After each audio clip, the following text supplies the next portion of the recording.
Olá, pessoal, sejam bem-vindos a mais um Papo Paliativo. Eu sou Vitor Silva. Eu sou Iane Amorim. Nós estamos aqui pela Sofusmed, nossa plataforma de comunicação e educação em cuidados paliativos, oncologia e hematologia. E, Eugênio, qual é o tema que nós vamos abordar? Então, hoje a gente vai falar sobre algo que é extremamente importante de termos conhecimento. O cuidado paliativo pode ser feito em vários ambientes e de formas diferentes, mas que não menos importantes na abordagem e no cuidado. Então, a gente vai dizer hoje para os nossos espectadores como que se faz cuidado paliativo em diferentes lugares. E aí eu já queria começar Manda. te perguntando: a gente só faz cuidado paliativo no hospital? De jeito nenhum. Cuidado paliativo é cuidar, com um olhar diferenciado, e onde tiver aí profissional de saúde, médico, enfermeiro, psicólogo, odontólogo, fisioterapeuta, N possibilidades de profissionais de saúde, dos mais diversos modelos, nós podemos ter cuidados paliativos. Uau! Isso pode ser em casa também? Certamente. O modelo domiciliar, inclusive, é o primeiro, quando a gente vai pensar, no acolhimento dos peregrinos que vinham em grande necessidade, da história que remete ao nome palio, protetor, manto, daquelas pessoas que estavam em passagem. Então, o modelo de trazer alguém que estava do lado de fora para dentro de uma casa, na filosofia chamada filosofia hospice, então a gente está remetendo ao modelo inicial dos cuidados paliativos. Então vamos lá. A gente pode fazer um trabalho que é, na verdade, uma interseção do cuidado do hospital em casa, mas com uma equipe multidisciplinar formada e preparada para isso. Certamente, o apoio técnico é essencial. Não dá apenas para ter um bom desejo de acolhimento. Perfeito. Dentro de casa, especificamente, como que a gente pode levar esse cuidado na prática? O médico vai com a enfermeira vai sozinha, o psicólogo pode ir junto. Na rotina sua de paliativista, que acompanha em casa, como que isso pode acontecer? Bom, acho que primeiro trazer a intenção do que nós temos ações paliativas. Então, lembrar de que o médico assistente, o profissional gerontólogo, o enfermeiro que vai no domicílio prestar um atendimento pontual, ele pode fazer a execução da sua competência enquanto profissional de saúde com uma ação mais compassiva, com um olhar mais ampliado para além da prescrição de um antibiótico, da execução de um curativo, para a realização de uma fisioterapia. Então, a ação paliativa, ela já é algo que pode ser aprendido por qualquer profissional de saúde.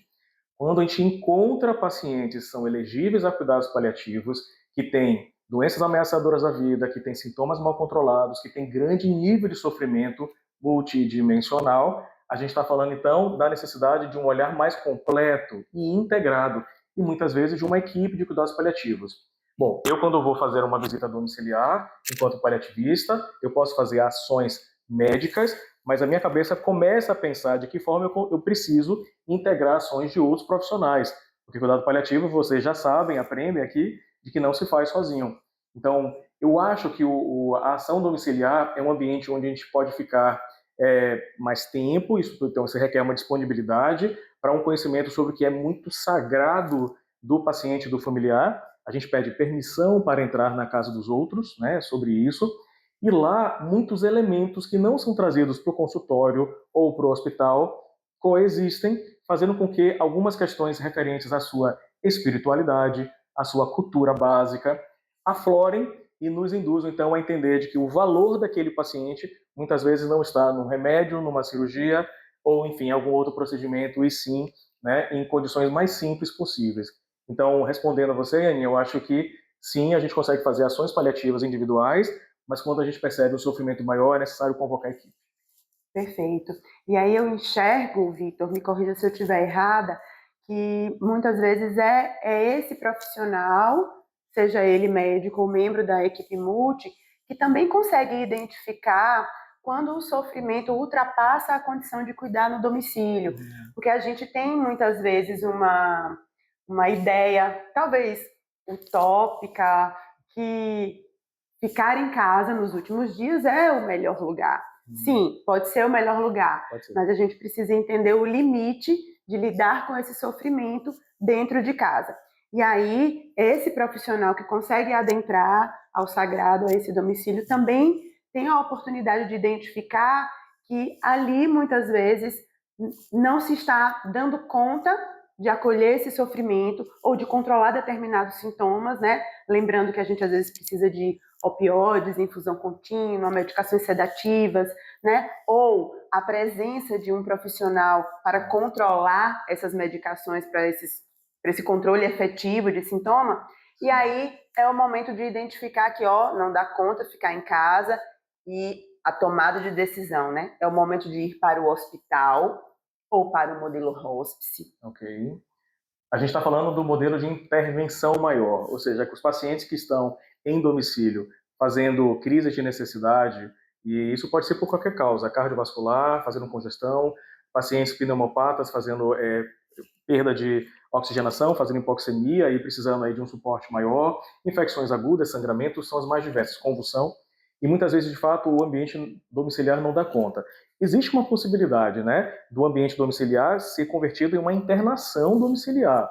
Para isso, qual é o fluxo integrado de uma equipe capacitada, com direcionamento de materiais, humanos e recursos de intervenção, e que isso possa ser possível. Ok, algumas operadoras garantem isso de forma privada, a gente tem o SUS com algumas possibilidades, mas o que você está me provocando, Iane, é de um desafio, muitas vezes trazido quando esse fluxo não está bem estabelecido, quando não existe a possibilidade de integrar a internação domiciliar, se isso faz sentido para aquela patologia, para aquele familiar, e da mesma forma, se mesmo fazendo internação domiciliar, se ainda assim se sustenta. Da mesma forma como você disse, o ideal para muitos pacientes é falecer em casa, isso vem como valor e isso merece ser respeitado. Algumas situações não. Por crise de necessidade, por necessidade de um suporte maior, esses pacientes candidatos a cuidados paliativos vão ser internados em outras instituições. Eu queria provocar você agora sobre que instituições seriam essas, começando pelo hospital e pela unidade hospice. Perfeito. Então, a gente pode e deve entender que, em alguns momentos, o hospital pode ser realmente a instituição ou o modelo assistencial para aquele paciente se beneficiar do controle de um declínio específico, de uma piora orgânica potencialmente reversível, tá? Lembrando que cuidado paliativo não é cuidado de fim de vida. Sinônimo. E aí, nós podemos ter um paciente que tem uma funcionalidade preservada e que, dentro do contexto do seu adoecimento, tem uma piora específica e a gente, de fato, vai precisar do modelo de atenção hospitalar, conjunto equipe assistente, conjunto a equipe de cuidado paliativo. Ao mesmo tempo que a gente pode estar lidando com um paciente que, dentro dessa condição ameaçadora da vida, esteja, de fato, numa terminalidade da doença, e aí, nesse cenário, o modelo hospice é o que mais se adequa, já que a gente não vai precisar de intervenções sustentadoras artificiais de vida. E aí, nesse cenário, o cuidado de fim de vida é o cuidado do modelo hospice, né? E aí a gente tem condições de fazer esse acompanhamento nesse modelo, tá? Então, são essas duas identificações que a gente precisa fazer dentro da abordagem desse paciente. Daí, trazendo o que a gente já falou em outros momentos aqui, a importância da gente conhecer o paciente biograficamente e funcionalmente, porque daí que a gente tira a possibilidade do prognóstico e aí a gente encontra o melhor modelo a que ele vai se beneficiar. Olha que interessante, né? Se traz a necessidade da gente sempre reaver o processo, sempre reinvestigar o processo. Enquanto equipe, e aí estou falando enquanto médicos, né, paliativistas, inclusive, a gente precisa ser mais assertivo no nosso diagnóstico de situação paliativa. Será que a gente está diante de uma situação inicial de doença, onde as ações paliativas serão de ordem de acolhimento, controle de sintomas, plano avançado de cuidados, testamento vital? Ou a gente está diante de uma grande crise que pode, inclusive, levar à morte naquela internação, ou um processo gradativo que leve ao processo de terminalidade, né? E que isso pode acontecer. Já falamos que em domicílio pode ser de um desafio, numa unidade hospice e, eventualmente, no hospital. No mundo todo, o Brasil também se inclui, as pessoas ainda morrem muito nos hospitais.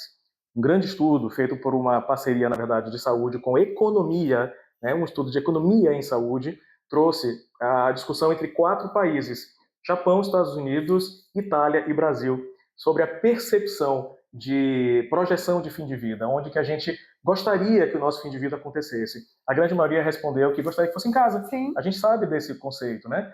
Mas quando você percebe onde você de fato deve falecer, as respostas são no hospital.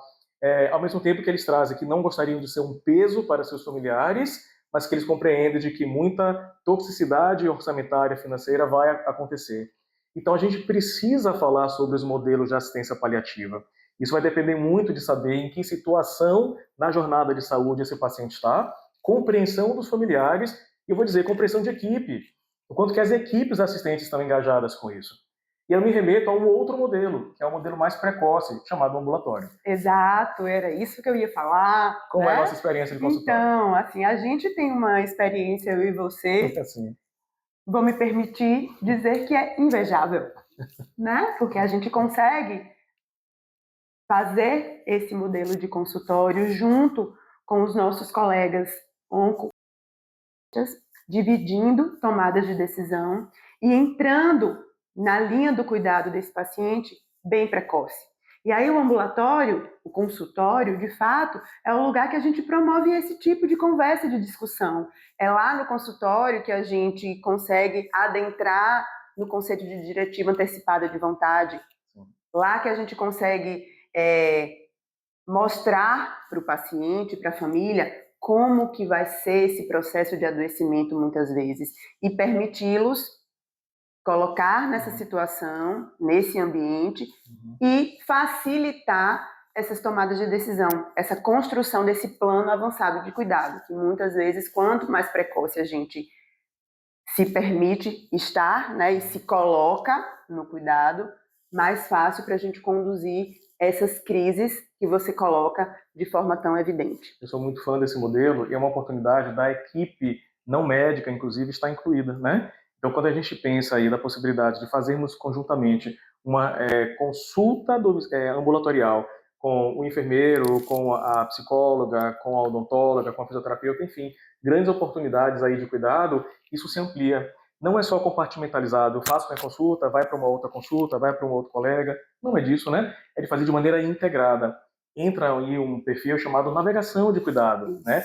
Recentemente nós conversamos com a enfermeira Paola Messer, enfermeira paliativista, navegadora de cuidado. Então, de que forma a consulta no consultório continua na consulta remota de revisão, que continua na navegação por aplicativo, ou por telefone, ou presencialmente em terapias de infusão, em visitas com outros profissionais. Então, assim, é muito capilar, eu acho, né, essa maneira, e se estende pela telemedicina, pela telesaúde. A gente quebra barreiras aí para além, né, de um contato corpo a corpo, que a gente gosta de olhar olho no olho, mas que a tecnologia nos traz a nosso favor. Então, eu acho que a grande provocação dessa conversa é que são inúmeras possibilidades de atendimento de assistência paliativa, de que a gente não se deve prender a modelos que eventualmente possam enrijecer esse contato, né? O teleatendimento pode acontecer em visita domiciliar com outros familiares que moram à distância. Isso. Pacientes que vêm para o hospice, para eventual cuidado de fim de vida, podem ter o melhor momento de sua vida antes desse fim da vida, né? E outras oportunidades, ainda que seja no hospital, dentro de uma UTI, de que a gente pode trazer em outros papos paliativos, tá? Mas que toda oportunidade de assistência paliativa é válida para um acolhimento aí familiar, multiprofissional e um entendimento do melhor plano terapêutico oferecido para esse paciente. Perfeito. Acho que você fechou e resumiu. E é para isso que a gente está aqui, para mostrar que muitos mitos sobre abordagem paliativa precisam ser desfeitos, para que a gente possa levar esse conhecimento e essa abordagem a múltiplos pacientes, a múltiplas famílias, a cada vez um número maior de pessoas, para que a gente tenha o direito ao nosso ser cuidado, preservado com autonomia, dignidade e respeito. Guilherme, eu estou muito feliz com essa nossa conversa, mais um papo paliativo. Espero que vocês tenham gostado. Eu adorei. Também. Fique ligado. Em breve, tá? O nosso papo paliativo pela Sofosmed. Até mais. Tchau.